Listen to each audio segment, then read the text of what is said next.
No Evangelho como lhe foi revelado por Maria Valtorta, capítulo 268. Lição sobre a caridade com a parábola das nozes. O jugo de Jesus é leve.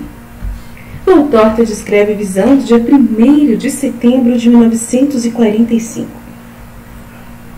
Jesus, tendo Manaém ao seu lado, sai da casa da viúva, dizendo: "A paz esteja contigo e com os teus. Depois do sábado nos reencontraremos. Adeus, pequeno José. Amanhã vai descansar e brincar para depois me ajudares de novo. Por que estás chorando?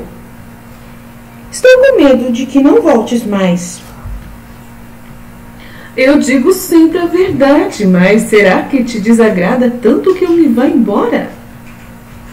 O menino faz sinal que sim. Jesus o acaricia e diz: "Um dia passa depressa. Amanhã tu estás com a mamãe e os irmãozinhos, e eu estou com os meus apóstolos falando com eles. Nestes dias passados eu falei a ti para ensinar-te a trabalhar, e agora eu vou a eles para ensiná-los a pregar e a serem bons. Tu, um menino no meio de tantos homens, não irias brincar comigo." "Olha, eu me divertiria, porque estaria contigo." "Eu já entendi. Mulher, o teu filho faz como muitos, e que são os melhores. Ele não quer me deixar. Tu confias a mim, deixando comigo até depois de amanhã?" "Ó Senhor, eu te daria até todos. Contigo eles estão seguros como no céu. E este menino, que era o que mais estava com o pai do que os outros, tem sofrido demais, coitadinho. Agora ele tornou a encontrá-lo. Estás vendo? Outra coisa ele não faz senão chorar e ir se enfraquecendo. Não chores, meu filho. Pergunta ao Senhor se não é verdade o que estou dizendo.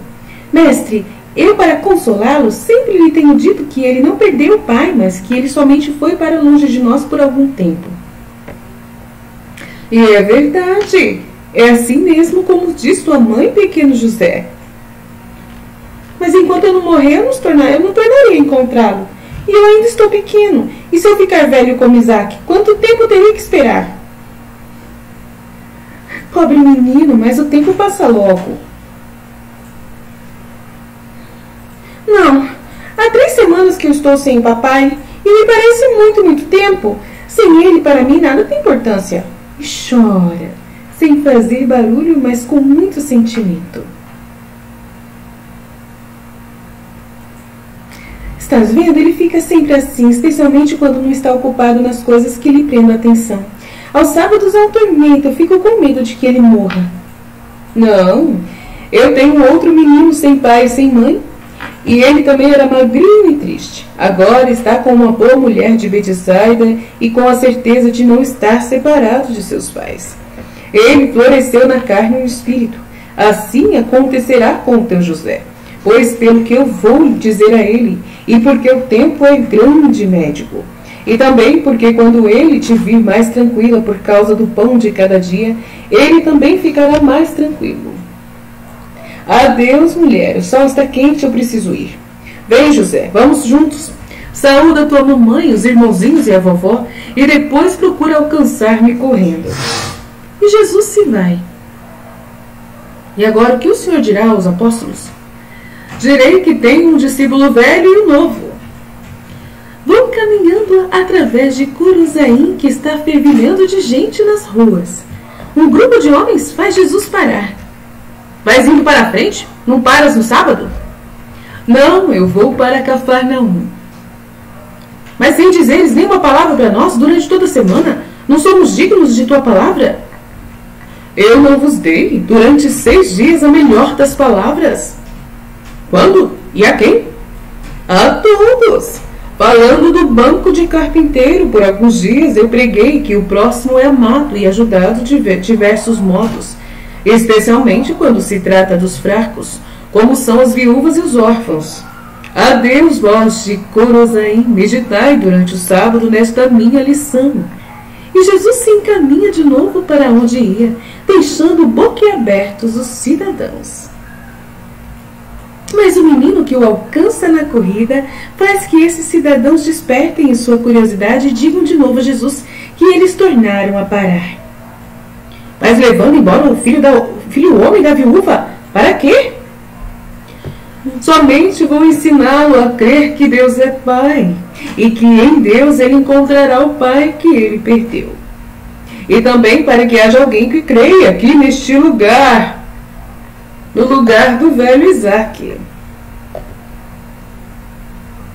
Com os seus discípulos há 3 de Corozaim. Com os meus, não aqui, este irá ficar aqui. Adeus. E segurando o menino no meio entre ele e Manaim, vai indo embora depressa, através da campina rumo a Cafarnaum, conversando com Manaim. Chegam a Cafarnaum quando os outros apóstolos já tinham chegado, sentados todos nos terraços à sombra de um suporte ao redor de Mateus, estão contando o que fizeram ao seu companheiro que ainda não está são. Viram-se ao leve barulho de umas sandálias da escadinha e veem a cabeça loira de Jesus, que vai aparecendo aos poucos, por sobre o pequeno muro do terraço. Correm a ele, que está sorrindo, e ficam espantados por verem que atrás de Jesus está um pobre menino. A presença de Manaim, que vai subindo todo pomposo, vestido com sua veste de linho alvo, e tornada ainda mais bela pela cinta preciosa, pelo manto de um vermelho chama de linho tingido e tão brilhante que parece seda, levemente apoiado sobre seus ombros, e a fazer-lhe com uma cauda atrás dos ombros, e pelo turbante de biço preso por um leve diadema de ouro, uma lâmina burilada que lhe parte ao meio a fronte espaçosa, dando-lhe quase um ar de rei egípcio. E está como uma avalanche de perguntas que seus olhos estão mostrando que são bem claras.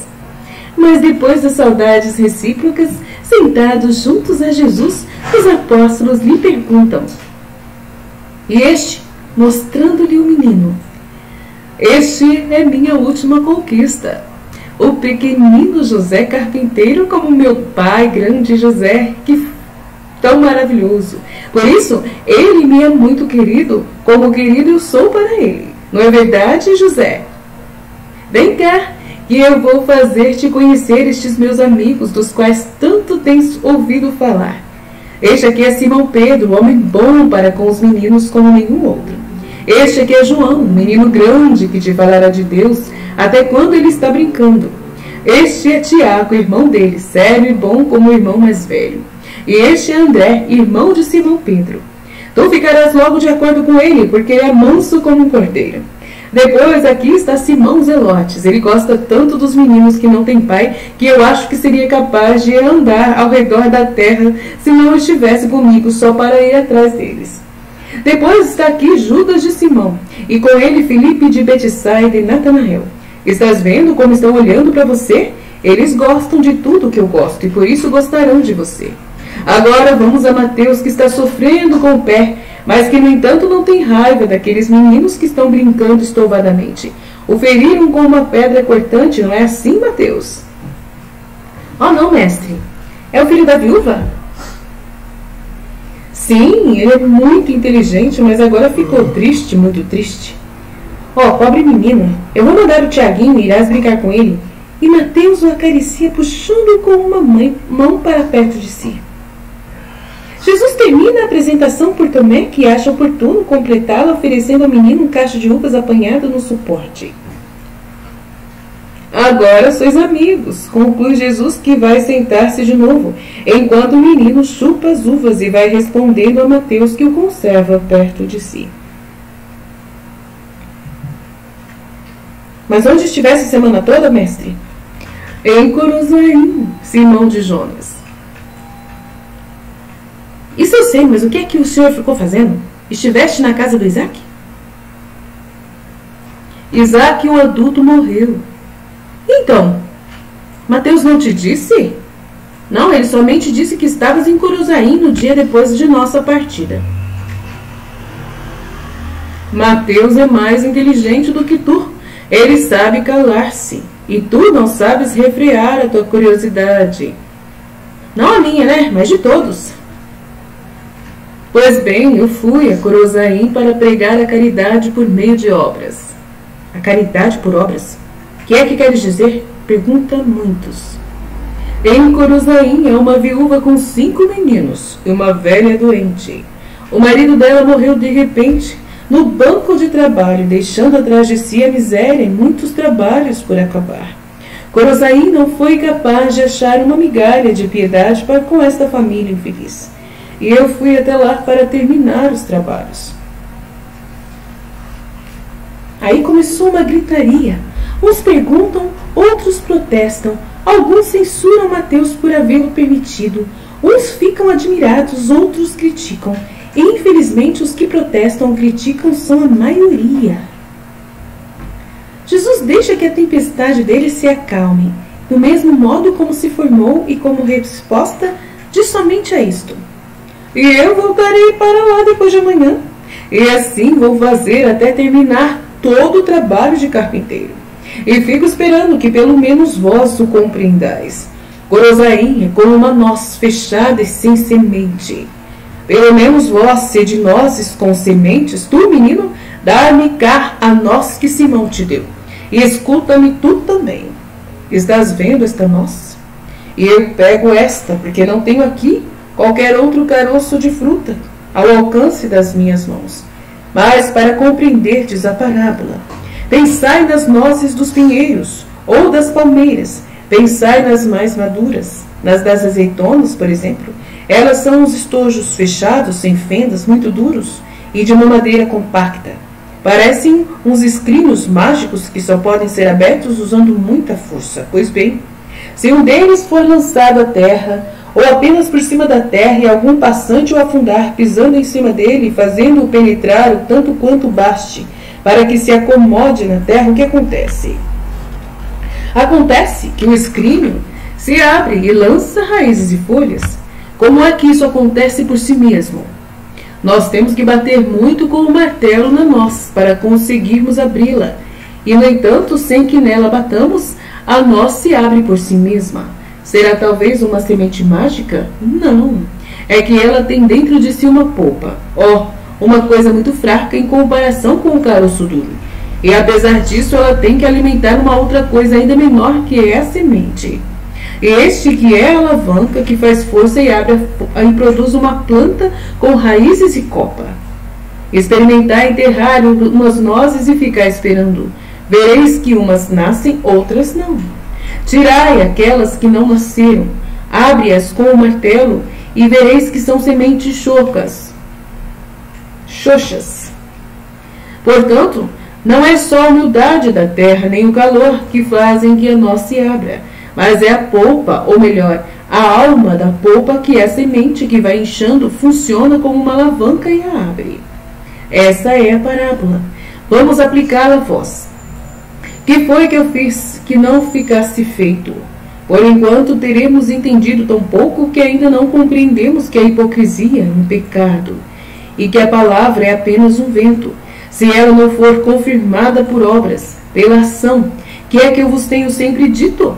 Amai-vos uns aos outros. O amor é o segredo e o preceito da glória. Eu que o prego, deverei eu ser sem caridade? Deverei eu dar-vos o exemplo de um mestre mentiroso? Não, nunca. Meus amigos, o nosso corpo é a noz dura. Na noz dura está encerrada a polpa e a alma, e nela está a semente, que eu nela coloquei. Ele é formado por muitos elementos, mas o principal é a caridade. Ela é que serve de alavanca para abrir a nós e livrar o espírito das constrições da matéria, unindo-a de novo a Deus, que é a caridade. A caridade não se pratica só com palavras ou com dinheiro. Caridade só se faz com caridade. E que isso não vos pareça um jogo de palavras, eu não tinha dinheiro nenhum, e para este caso só palavras não bastavam. Neste caso havia 7 pessoas nas soleiras da fome e da angústia. O desespero vinha avançando com suas garras pretas para arrebatar e sufocar. O mundo se retirou duro e egoísta diante daquela desventura dela. O mundo mostrava não ter compreendido o mestre também nas palavras que ele disse. O mestre então evangelizou por meio de suas obras. Eu tinha ali capacidade de carpinteiro e liberdade para atuar como isso nessa semana. Eu tinha o dever de amar por todos vocês e pelo mundo inteiro que não soube amar aquela família. Aqueles infelizes que todos ignoraram. E eu fiz tudo isso. Podeis criticar-me ainda? Ou deverei eu criticar-vos na presença de um discípulo que não ficou com vergonha por ter que expor a sua pessoa ao trabalho com o serrote e apanhar das aparas para não abandonar o mestre? E que, estou convicto disso, teria ficado mais convencido do que eu ao ver-me inclinado sobre a madeira. Mais do que teria ficado se me visse sentado no trono e de um menino que percebeu em mim o que deveras eu sou, apesar de sua pequena ignorância, da desventura que o tornou rude e da sua absoluta virgindade de conhecimento do Messias como ele é na realidade. Ou deverei eu ser que devo eu criticar-vos? Não dizeis nada? Vós não quereis humilhar-vos? A não ser quando eu levanto a voz para corrigir ideias erradas. É por amor que assim faço, mas ponde em vós a semente que santifica e que abre a nós, senão sereis sempre os seres inúteis. O que eu fiz, vós deveis estar prontos também a fazer quando for necessário por amor ao próximo, para levar até Deus uma alma. Nenhum trabalho vos deve ser pesado. O trabalho, seja ele qual for, nunca é humilhante. Ao passo que humilhantes são as ações baixas, as falsidades, as denúncias mentirosas, as durezas, os abusos, as agiotagens, as calúnias, as luxúrias. Estas sim humilham o homem. E estas coisas se praticam mesmo por aqueles que querem dizer-se perfeitos e que certamente ficaram escandalizados por me verem trabalhar com o serrote e com o martelo. Oh, martelo! O indigno martelo, mas que se for usado para fincar pregos em uma madeira, para se fazer uma coisa que possa dar comida aos órfãos, então ele se tornará uma ferramenta nobre. O martelo, ainda que não seja nobre, se for posto em minhas mãos, para um fim santo, já não aparecerá mais do que era. E como desejarão ter todos os que gostariam agora de gritar que estão escandalizados por causa dele. Oh, homem! Tu que deverias ser luz e verdade, tu és trevas e mentira.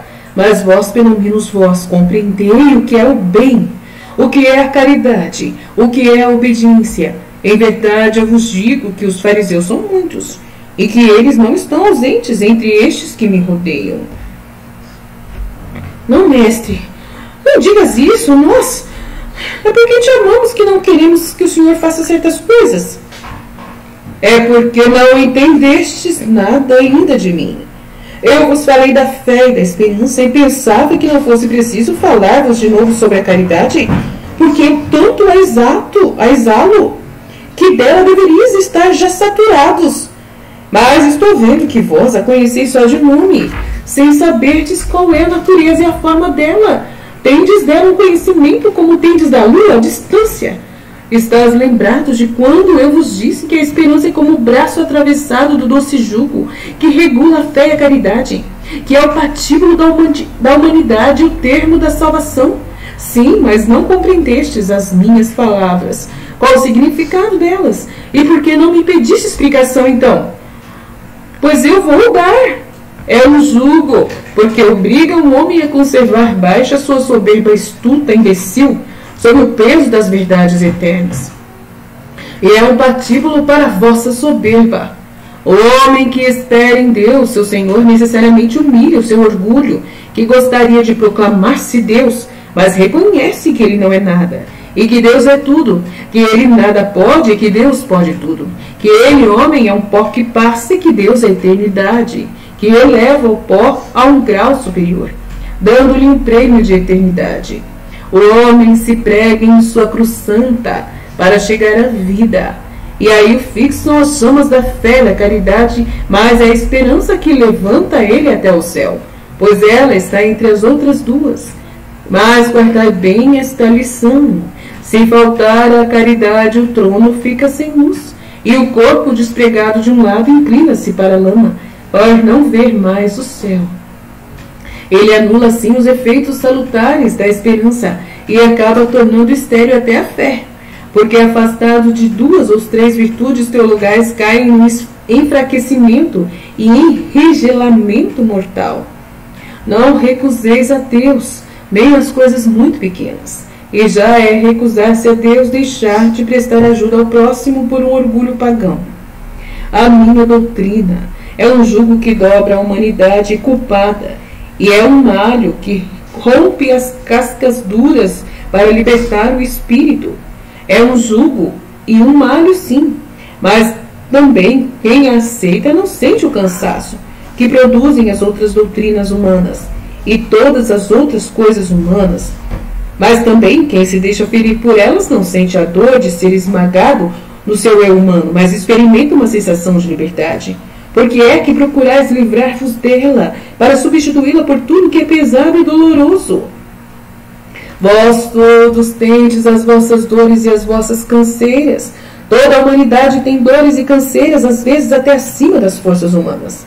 Desde um menino como este, que já traz em seus pequenos ombros um grande peso, que o faz encurvar-se e que afasta o sorriso infantil de seus lábios, e a despreocupação de sua mente, que sempre humanamente falando, não terá por isso nunca sido de um menino, até o velho que se inclina já para a tumba, com todos os seus desenganos e canseiras, com o peso e as feridas de sua longa vida. Mas na minha doutrina e na minha fé está o alívio para estes dois opressores, para esses pesos opressores. Por isso é chamada de Boa Nova. E quem aceita e obedece será feliz desde esta terra, porque terá Deus para seu alívio e as virtudes para lhe tornarem fácil e luminoso o caminho. Como se elas fossem boas irmãs que, segurando-o pela mão, com suas lâmpadas acesas, lhe alumiarão o caminho e a vida, e lhe cantam as promessas eternas de Deus, até quando depois que seu corpo tiver se inclinado em paz, já cansado nesta terra, e despertar-se no paraíso. Por que quereis, ó homens, ficar cansados, afadigados, desolados, desgostosos, desesperados, quando podeis ser aliviados e confortados, confortando e aliviando? Porque vós também, meus apóstolos, quereis sentir os cansaços da missão, as suas dificuldades, a sua severidade, enquanto que, se tiverdes a confiança de um menino, podereis ter somente uma risonha tarefa, uma luminosa facilidade para cumpri-la, e compreender e sentir que ela não é severa, somente para com os impenitentes que não conhecem a Deus, mas que para os seus fiéis é como uma mãe, que segura a mão do menino pelo caminho, mostrando para ele os passos incertos do pequenino, onde é que estão as pedras, os espinheiros, os ninhos das serpentes, os buracos, para que ele os fique conhecendo e não corra perigos? Vós agora, então, estão decepcionados. A vossa decepção teve um começo bem miserável. Vós estáis decepcionados primeiro pela minha humildade, como se tivesse sido um delito contra mim mesmo. E agora estão decepcionados porque compreendestes que me entristecestes e que ainda estão tão longe da perfeição que eu desejo.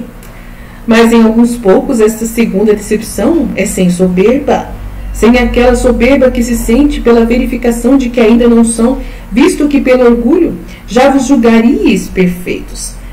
Tende somente a humildade cheia de boa vontade de aceitar a censura e de confessar que errastes, prometendo em vossos corações querer a perfeição, mas para um fim sobre-humano. E depois disso, vinde a mim. Eu vos corrijo, mas vos compreendo e me compadeço de vocês e perdoo sempre. Vinde a mim, vós apóstolos, e vinde a mim, vós todos, ó homens que sofreis por dores materiais, por dores morais, por dores espirituais, estas últimas produzidas pela dor de não saber de santificar-vos como quereríeis por amor a Deus e com solicitude sem voltardes ao mal. O caminho da santificação é longo, sim, e misterioso, e às vezes por ele se anda sem que o caminhante saiba que vai indo pelas trevas, com o sabor de um tóxico na boca, e achando que não está indo para frente e que não está bebendo nenhum líquido celeste. Ele não sabe também que essa cegueira espiritual é um dos elementos da perfeição. Felizes aqueles, 3 vezes felizes, os que continuam a andar apesar de todas as suas dúvidas, sem poderem gozar mesmo da luz e das doçuras, e não param porque nada estão vendo e nem ouvindo, e não ficam parados dizendo, enquanto Deus não me der delícias, eu não vou mais andar. Eu o digo, A estrada mais escura se tornará mais clara, de repente abrindo-se para paisagens celestes que, se continuardes a andar. O tóxico, depois de ter tirado todos os gostos pelas coisas humanas, se transformará em doçura do paraíso para estes corajosos, que dirão espantados: como foi isso? Como é que eu estou sentindo tanta alegria agora e doçura, depois de ter passado por curvas tão terríveis? Como é que eu estou sentindo assim? Porque eles estão perseverando, e Deus os fará exultar desde esta terra com as coisas do céu. Mas, enquanto isso, para resistirdes, vinde a mim, vós todos que estáis afadigados e cansados, vós apóstolos e convosco todos que procuram a Deus, que choram por causa da dor desta terra, que se extenuam, se cansam, lutando sozinhos, achando que nunca vão se sentir melhor em seus caminhos. Eu, somente eu, vos restaurarei. Tomai sobre vós o meu jugo. Ele não é um peso, é um apoio. Abraçai a minha doutrina como se fosse uma esposa amada. Imitai o vosso mestre, que não se limita a falar bem dela, mas a faz como ele ensina. Aprendei de mim, que sou manso e humilde de coração. Encontrareis o repouso para as vossas almas, porque mansidão e humildade vos dão o reino nesta terra e nos céus. Eu já vos disse que os verdadeiros triunfadores entre os homens são os que conquistam pelo amor. Pois o amor é sempre manso e humilde. Eu não vos mandaria nunca fazer coisas superiores às vossas forças, porque eu vos amo e vos quero comigo no meu reino. Tomai, pois, a minha insígnia, o meu sinal e o meu tribunal, e esforçai-vos para serdes semelhantes a mim, e tais quais a minha doutrina ensina. Não tenhais medo, porque o meu jugo é suave e o meu peso é leve, enquanto que infinitamente poderosa é a glória de que gozareis, se me fordes fiéis, infinita e eterna. Vou deixar-vos então por algum tempo, vou com o menino para o lado do lago. Ele encontrará lá amigos. Depois partiremos juntos o pão. Vem, José, eu vou fazer-te conhecer os pequenos que me amam. E assim termina a visão Fiat.